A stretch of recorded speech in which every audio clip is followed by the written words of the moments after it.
এখন শুনবেন আজকের গুরুত্বপূর্ণ খবরের শিরোনাম। গাজায় ইসরায়েলি হামলায় আরও 19 ফিলিস্তিনি নিহত। প্যারিসের চেয়েও বড় এলাকা পুড়ে গেছে দাবানলে। চলতি সপ্তাহে ইসরায়েল হামাস চুক্তির সম্ভাবনার আভাস। ট্রাম্পের দ্বিতীয় মেয়াদে ইরান কি পারমাণবিক বোমা বানাবে? নাইজেরিয়ায় সশস্ত্র গোষ্ঠীর হামলায় নিহত অন্তত 40 কৃষক। পাকিস্তানে বিশাল স্বর্ণের খনির সন্ধান, বদলে যেতে পারে অর্থনীতি। রাশিয়া, চীন ও ইরানের বিরুদ্ধে বাইডেনের কঠোর বার্তা। গাজায় ইসরায়েলি হামলায় আরও 19 ফিলিস্তিনি নিহত। গাজা ভূখণ্ডে গেল 24 ঘণ্টায় ইসরায়েলি হামলায় কমপক্ষে 19 ফিলিস্তিনি নিহত হয়েছেন। এতে করে উপত্যকাটিতে নিহতের মোট সংখ্যা প্রায় 46,600 জনে পৌঁছেছে। ওই হামলায় আহত হয়েছেন 71 জন। নিরলস ওই হামলায় এখন পর্যন্ত আরও অন্তত 1,09,731 জন আহত হয়েছেন। স্বাস্থ্য মন্ত্রণালয়ের বরাতে তুর্কি বার্তা সংস্থা আনাদুলুস সোমবার তাদের এক প্রতিবেদনে এ তথ্য জানিয়েছে। মন্ত্রণালয় এক বিবৃতিতে জানিয়েছে, গত 24 ঘণ্টায় ইসরায়েলি বাহিনীর অব্যাহত আগ্রাসনে 19 জন নিহত এবং আরও 71 জন আহত হয়েছেন। অনেক মানুষ এখনো ধ্বংসস্তূপের নিচে এবং রাস্তায় আটকা পড়ে আছেন, কারণ উদ্ধারকারীরা তাদের কাছে পৌঁছতে পারছেন না। উল্লেখ্য, গত 7 অক্টোবর হামাসের নজিরবিহীন আন্তঃসীমান্ত হামলার পর থেকে ইসরায়েল গাজা উপত্যকায় অবিরাম বিমান ও স্থল হামলা চালিয়ে যাচ্ছে। প্যারিসের চেয়েও বড় এলাকা পুড়ে গেছে দাবানলে। যুক্তরাষ্ট্রের ক্যালিফোর্নিয়া অঙ্গরাজ্যের লস অ্যাঞ্জেলেসে ও আশপাশের অঞ্চলে ছড়িয়ে পড়েছে দাবানল। এটি ক্যালিফোর্নিয়ার ইতিহাসে সবচেয়ে বড় বিধ্বংসী দাবানল। ক্যালিফোর্নিয়ার কর্তৃপক্ষ জানিয়েছে, প্যালিসেড, সিটন ও হার্স্ট অঞ্চলে দাবানলের মোট 38,629 একর এলাকা পুড়ে গেছে। এটি প্যারিস শহরের আয়তনের চেয়ে বড়। প্যারিসের আয়তন 40 বর্গ মাইল। খবর CNN। বিশেষ করে প্যালিসেডস দাবানলে 23,713 একর এলাকা পুড়ে গেছে, যা প্যারিস শহরের কাছাকাছি। দাবানলটি দ্রুত ছড়িয়ে পড়েছে, স্থানীয়দের জন্য মারাত্মক ক্ষতি করছে। দাবানল নিয়ন্ত্রণে এখনো ব্যাপক চ্যালেঞ্জ রয়ে গেছে। দমকা বাতাসের গতির উপর পরিস্থিতি আরো ভয়ঙ্কর হতে পারে। প্যালিসেডস এলাকায় চলমান ভয়াবহ দাবানলের সূত্রপাত নিয়ে নানা আলোচনা চলছে। প্রথমে ধারণা করা হয়েছিল নতুন বছর উদযাপনের সময় আতশবাজি থেকে আগুন লেগেছিল, তবে আগুন নেভানোর পর কয়েকদিন পর নতুন আগুনের সূত্রপাত হওয়ায় সন্দেহ তৈরি হয়েছে। বিশেষজ্ঞরা বলছেন, পুরনো আগুনের ধ্বংসাবশেষ থেকে নতুন আগুনের স্ফুলিঙ্গ হতে পারে। চলতি সপ্তাহে ইসরায়েল হামাস চুক্তির সম্ভাবনার আভাস। ইসরায়েল ও হামাসের মধ্যে একটি সম্ভাব্য যুদ্ধবিরতির চুক্তির এই সপ্তাহেই হতে পারে বলে ইঙ্গিত দিয়েছেন যুক্তরাষ্ট্রের জাতীয় নিরাপত্তা উপদেষ্টা জ্যাক সুলিভান। সোমবার ব্লুমবার্গের ওয়াশিংটন কার্যালয়ে এক সাক্ষাৎকারে তিনি জানান, উভয় পক্ষের উপর চাপ বাড়ছে, যা তাদের একটি চুক্তিতে পৌঁছাতে বাধ্য করতে পারে। সুলিভান বলেন, চুক্তি বাস্তবায়নের জন্য পরিস্থিতি এখন অনেকটাই প্রস্তুত। এখন মূল প্রশ্ন হলো, আমরা কি একত্রে এই সুযোগটি কাজে লাগাতে পারবো।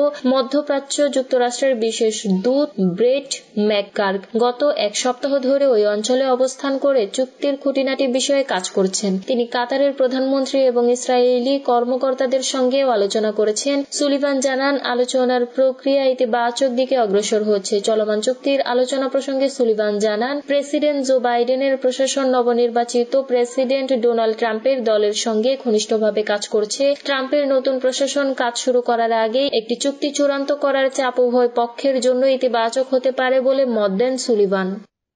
নাইজেরিয়ায় সশস্ত্র গোষ্ঠীর হামলা, নিহত অন্তত 40 কৃষক। পশ্চিম আফ্রিকার দেশ নাইজেরিয়ায় সশস্ত্র গোষ্ঠীর হামলায় কমপক্ষে 40 জন নিহত হয়েছেন। নিহতদের সবাই কৃষক এবং জঙ্গি গোষ্ঠী ISIL সংশ্লিষ্ট যোদ্ধাদের হামলায় প্রাণ হারান তারা। সোমবার এক প্রতিবেদনে এই তথ্য জানিয়েছে সংবাদ মাধ্যম আল জাজিরা। সংবাদ মাধ্যমটি বলছে, নাইজেরিয়ার উত্তর পূর্বাঞ্চলীয় বর্নো প্রদেশের সশস্ত্র গোষ্ঠীর হামলায় অন্তত 40 জন কৃষক নিহত হয়েছেন বলে সরকারি কর্মকর্তারা জানিয়েছেন। প্রদেশটির গভর্নর বাবা গানা ওমারা জুলুম এবং প্রাদেশিক তথ্য কমিশনার ওসমান টার সোমবার বলেছেন, বোকো হারাম গোষ্ঠী এবং পশ্চিম আফ্রিকার প্রদেশের ISIL সহযোগীদের যোদ্ধারা এই হামলা চালিয়েছে বলে সন্দেহ করা হচ্ছে। টার বলেন, দলগুলো চাদ হ্রদের তীরে দুমবার কয়েক ডজন কৃষককে আটক করে এবং গত রোববার গভীর রাতে তাদের গুলি করে হত্যা করে। তিনি বলেন, প্রাথমিক প্রতিবেদনে ইঙ্গিত করা হয়েছে প্রায় 40 জন কৃষক নিহত হয়েছেন, তবে আক্রমণ থেকে রক্ষা পাওয়ার জন্য পালিয়ে যাওয়া অনেকে তাদের পরিবারের কাছে ফিরিয়ে দেওয়ার জন্য খুঁজে বের করা হচ্ছে।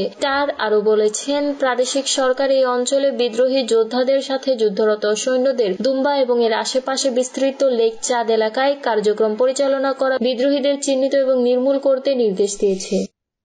পাকিস্তানে বিশাল স্বর্ণের খনির সন্ধান বদলে যেতে পারে অর্থনীতি। বিদেশি মুদ্রার রিজার্ভ কমে যাওয়া সহ নানা আর্থিক সংকটের মধ্যে থাকা পাকিস্তানে স্বর্ণের খনির সন্ধান পাওয়া গেছে সিন্ধু নদের পাঞ্জাব অংশের অববাহিকা এলাকা। এই খনিতে অন্তত 28 লাখ ভরি স্বর্ণ মজুদ আছে বলে ধারণা করা হচ্ছে দেশটিতে, যার বর্তমান বাজার মূল্য 8,000 কোটি পাকিস্তানি রুপি। খবর জিও টিভির। পাঞ্জাব প্রদেশের সাবেক খনি মন্ত্রী ইব্রাহিম হাসান মুরাদের বরাতে গণমাধ্যমের প্রতিবেদনে তথ্য জানানো হয়েছে। গত 10 জানুয়ারি সামাজিক যোগাযোগ মাধ্যমে এক্সে এক বার্তায় ইব্রাহিম হাসান মুরাদ বলেন, সিন্ধু নদের পাঞ্জাব অংশের অববাহিকা এলাকায় 32 কিলোমিটার জুড়ে বিস্তৃত এই খনিতে অন্তত 28 লাখ ভরি স্বর্ণ মজুদ রয়েছে বলে ধারণা করা হচ্ছে। তিনি আরো বলেন, পাকিস্তানের ভূতাত্ত্বিক গবেষণা সংস্থা জিওলজিক্যাল সার্ভে অব পাকিস্তানি এই জরিপ পরিচালনা করেছে। সিন্ধু নদের পাঞ্জাবের তীরবর্তী অঞ্চলের 127টি জায়গার নমুনা সংগ্রহ ও তা পরীক্ষার মাধ্যমে এই সিদ্ধান্তে এসেছে জিএসপি। এক্সের সাবেক মন্ত্রী বলেন, আগামী দিনে এই মহামূল্যবান হলুদ ধাতুর উত্তোলন শুরু হলে তা পাকিস্তানের অর্থনীতিতে নতুন মাইল ফলক তৈরি করবে। কর্মসংস্থান থেকে শুরু করে নানা ক্ষেত্রে নতুন মঞ্চ পাবে ভবিষ্যৎ প্রজন্ম। রাশিয়া, চীন ও ইরানের বিরুদ্ধে বাইডেনের কঠোর বার্তা। বিদায়ী মার্কিন প্রেসিডেন্ট জো বাইডেন এক ভাষণে দাবি করেছেন, আমেরিকা এখন আগের চেয়ে অনেক শক্তিশালী এবং চীন কখনো আমেরিকাকে ছাড়িয়ে যেতে পারবে না। সোমবার পররাষ্ট্র দপ্তরে দেওয়া ভাষণে বাইডেন তার 4 বছরের আন্তর্জাতিক অর্জন তুলে ধরেন এবং রাশিয়া, চীন ও ইরানের বিরুদ্ধে কঠোর বার্তা দেন। বাইডেন বলেন, আমাদের মিত্রতা বিগত কয়েক দশকের মধ্যে সবচেয়ে শক্তিশালী অবস্থানে পৌঁছেছে। ন্যাটো এখন তাদের ন্যায্য অংশীদার নিশ্চিত করেছে। রাশিয়ার প্রেসিডেন্ট ভ্লাদিমির পুতিনকে নিয়ে কটাক্ষ করে তিনি বলেন, পুতিন ভেবেছিলেন কয়েকদিনের মধ্যে কিয়েভ দখল করতে পারবেন, কিন্তু যুদ্ধ শুরুর পর আমি একমাত্র ব্যক্তি যিনি কিয়েভের কেন্দ্রে দাঁড়িয়েছি। পুতিন তা পারেননি। 2023 সালে বাইডেন ইউক্রেনের রাজধানীতে একটি গোপন সফরে যান। এটি ছিল এমন এক যুদ্ধক্ষেত্র সফর যা কোনো মার্কিন প্রেসিডেন্ট মার্কিন বাহিনীর নিয়ন্ত্রণে ছিল না। বাইডেন আরো বলেন, আমাদের এবং আমাদের মিত্রদের ইউক্রেনের পাশে থাকা ছাড়া উপায় নেই। 2022 সালে যুদ্ধ শুরুর পর থেকে আমেরিকা ইউক্রেনকে $বিলিয়ন সামরিক সাহায্য দিয়ে আসছে। তবে বাইডেন বিদায়ী ভাষণে সাবধান করে দেন, তার উত্তরসূরি ডোনাল্ড ট্রাম্প